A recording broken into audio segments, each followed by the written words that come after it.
Why don't we talk about that we grow through what we go through? It's a line that I've been saying for a number of years. It's always came up for me. And I think, I'm not the same person I was a year ago, 10 years ago, 20 years ago. And the opportunities, experiences, good and bad, that have occurred within our own personal lives have propelled us forward. And you can either turn around and look at any instance. You can try to find the silver lining in it, and understand that there was a lesson to be learned or there was growth to be had. Or you can just kind of shove it way down and not reflect and just think it was an argument or a fight or a bad decision, or maybe it was something joyful at that time, but you didn't take it and carry it with you. I think that if you don't understand your belief system in that moment that you're going through something, it's harder to self-correct or to understand what you should be doing in that moment. And then that's why when you look back on things, you go, I should have done this. And looking at things from a different perspective than just the perspective that you've always used is when you can finally grow and become that, I guess, version of yourself. Well, I also feel like many times there have been cycles where we kind of experience the same thing, maybe in a different way or a different argument or with a different person, but it always has the same outcome or leaving you feeling the same way. It's almost like a vicious cycle. That was the universe screaming at me, there is a lesson to be learned here.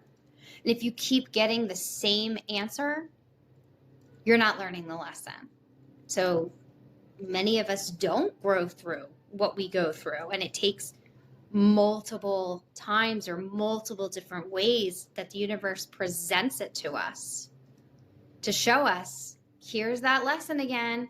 You didn't learn it the first time, second time, 10th time. I'm giving it to you again. You're in the same place you were a year ago, 3 years ago, 4 years ago, because you're not learning, you're not listening, you're not growing. If you don't learn from history, you're doomed to repeat it. And we're seeing that in a lot of different areas, that things that are happening, people are saying, oh, this all happened in the past, and if we would have done it this way, well, it's not what we're doing right now. So how do you get control of what is being experienced or felt in your life right now, and then figure out a way to understand it? And you are ultimately in control of your own path. So by having some discipline set up in your life where it's not just a free for all and you go outside and whatever happens happens, you need to wake up in the morning and set an intention,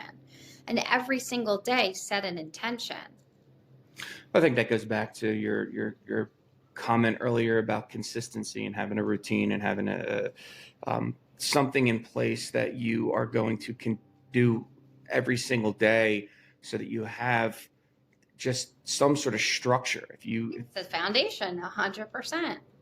And I definitely agree. I don't have a great one.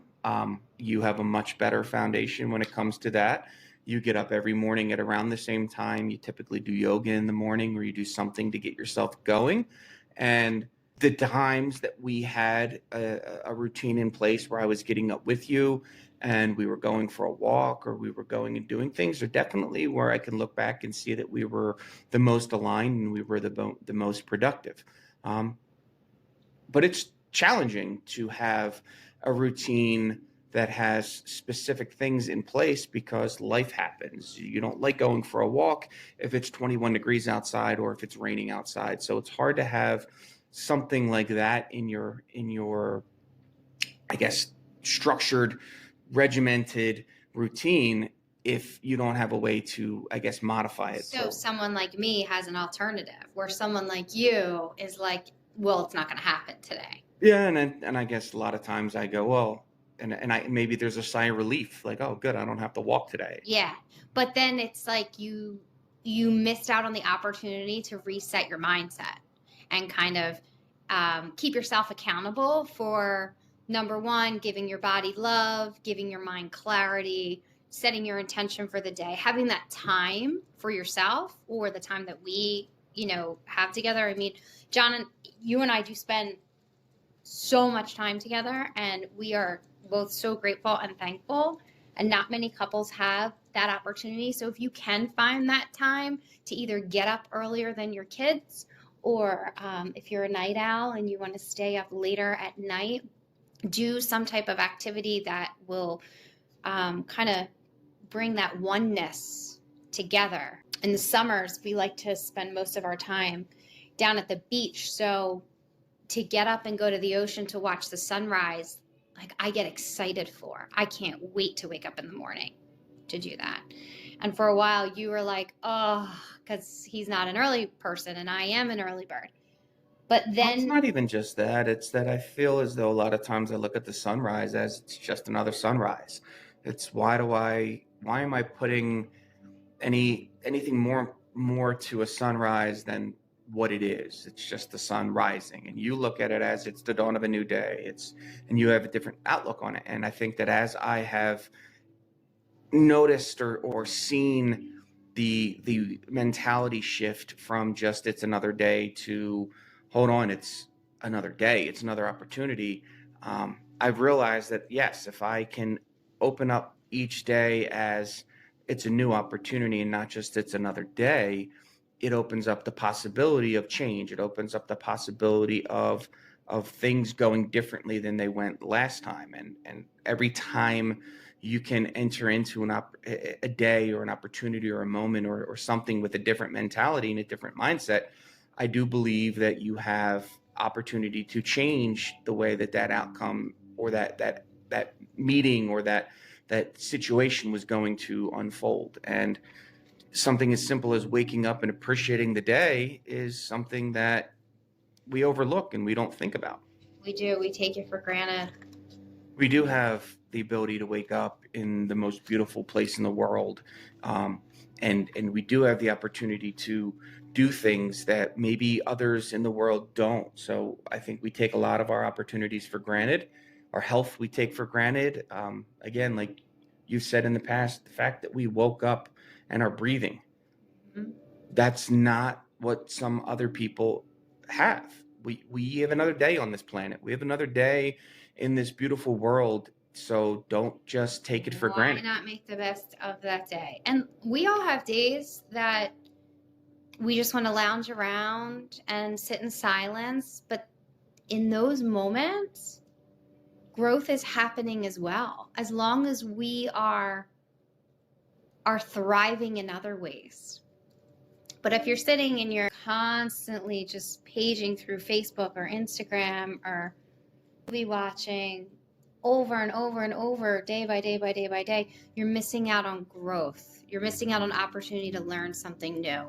You're missing out on your life. Yeah, there was a line in The Secret that I always that always stuck with me, and I forget if it was James Ray or whichever guy said it, but he said in reference to the news and like I need to be aware. Well, yeah, you do need to be aware of what's going on, but you don't need to be inundated with what's going on. And there's a difference between allowing the social media, I guess, knowledge to rule your life, where you spend every waking moment updating and checking to see if somebody else said something, versus just checking in on a once in a while basis to see, like, okay, let me get a pulse for what's going on. And I've tried to change that about myself to where I don't spend 3 to 4 hours a day listening or following a podcast or following something. I try to limit that to just checking in to see if things are okay. And I've noticed that the days that I'm able to minimize my focus on what's going on in the outside world are definitely days that I'm able to be more in tune with who I am and be more in tune with my own personal, I guess, spirit being. Definitely one of my biggest challenges is not not scrolling and not searching and not checking what's going on because I feel like I don't know why I need to know. And it But you already, don't need to know. you're right, You I don't don't. need to know. You just need to be self-aware and get out of vicious cycles. And vicious cycles are things like what you're talking about, conversations with ourselves, conversations with our bodies, our conversation with money. It could be so many negative, vicious cycles. Start by talking to yourself positively and recognizing you do those things too much. You're out of alignment with yourself, and then things start to feel wacky. Your body doesn't start to feel right. It also really helps, and we've said this before, to have that accountability partner, to have someone that is evolving with you. And like in our first podcast together, John said, I was shoving it down his throat for years. But he was always a good supporter and listener until he had his own aha moment for himself to see, like, wow, it widened his lens, and he wants more of that. And I mean, I still struggle too. I don't wake up every day like Little Miss Sunshine. I have my bad days. I have my emotional days. I have myself I know I can count on because I have practice that I can dive into to kind of renew and refresh and find, like, crawl back to that root, that foundation.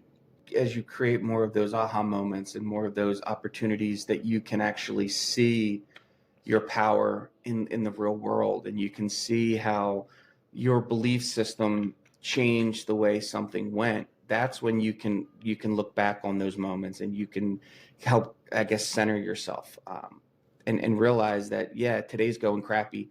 Why is today going crappy? And you can recenter yourself and go, oh, it's because of how I have entered into this opportunity, or how I'm going through my day today in a negative attitude or in a bad place because of something. And you can autocorrect, and having somebody there to help is extremely beneficial, but not everybody has somebody else there. So it is important for you to be able to look at yourself every once in a while, and maybe come up with a mantra, maybe come up with a how am I feeling right now, or put a reminder in your phone that just reminds you once in a while to hold on. How do We I have feel right that.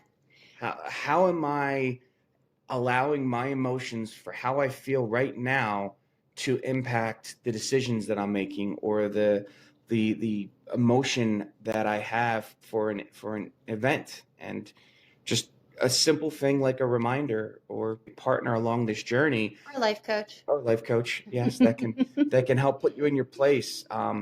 It is a lot easier for someone to put you in for you to recognize your attitude, or your how you're being when someone else is calling you out, than if you do it to yourself. It's just we as humans, we never want to accept that we're doing something wrong.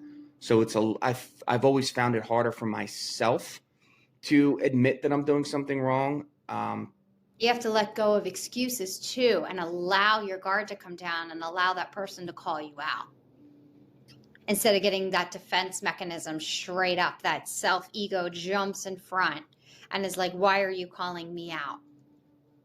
Oh, and you also have to be able to, I guess, accept the criticism as love and not as, um, I guess, negative energy. When Aubrey's calling me out for acting like a schmuck, she's not doing it because she thinks I'm a schmuck. She's doing it because she knows that I'm allowing something, and she may not know what it is because she's not in my head, but she knows that I'm allowing something to influence how I'm acting or how I'm behaving. And if I can look into myself and realize what it is that I'm allowing to control why I'm acting a certain way, then I can get control of it, and then I can change it, and then I can go back to being centered. I can go back to being neutral. There was an inspiration motivational speaker who talked about neutrality and getting back to neutral. Like, his name was Trevor Moab. He talked about how don't allow the emotions of the moment to dictate your decision process. So don't allow the fact that you're upset right now to dictate your decision that you're going to make in 20 seconds. Be able to be always coming back to neutral. Practice the pause. Practice the pause. Let your words touch your heart before they reach your lips.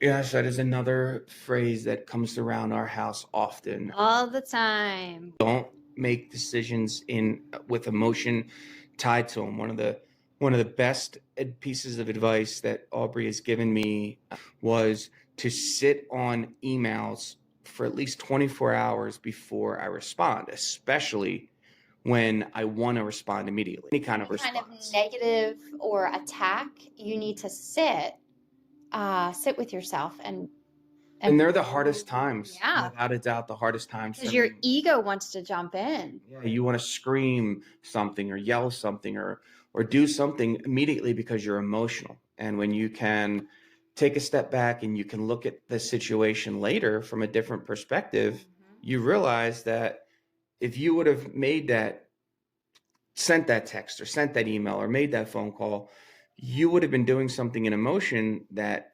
maybe is not what you wanted, but it would have been maybe your past self coming through, or your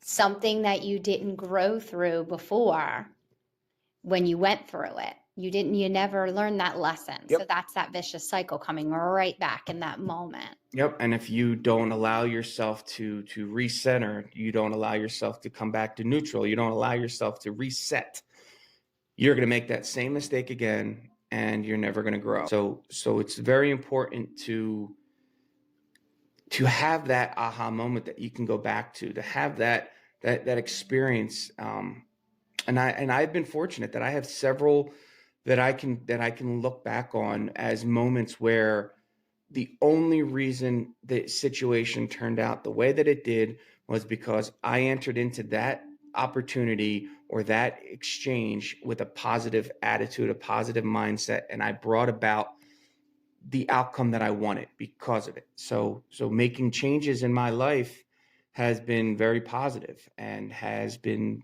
received very well, both from coworkers as well as my wife and my children. I'm doing my best to grow and become a different person as I evolve, instead of repeating all of the things that I've done in the past. I wouldn't say a different person, a better version of you. I want to be a better version of me today than I was yesterday. And I hope to be an even better version of myself tomorrow than I am today. That's just evolving and repeating the process. That is definitely accurate. So if you take anything away from today, I would say don't react with emotion. Practice the pause. And remember, if there's a lesson coming round and round, you're not learning it. Something keeps falling in your lap over and over, maybe the same way, maybe different. You need to learn to find the silver lining and grow through what we go through.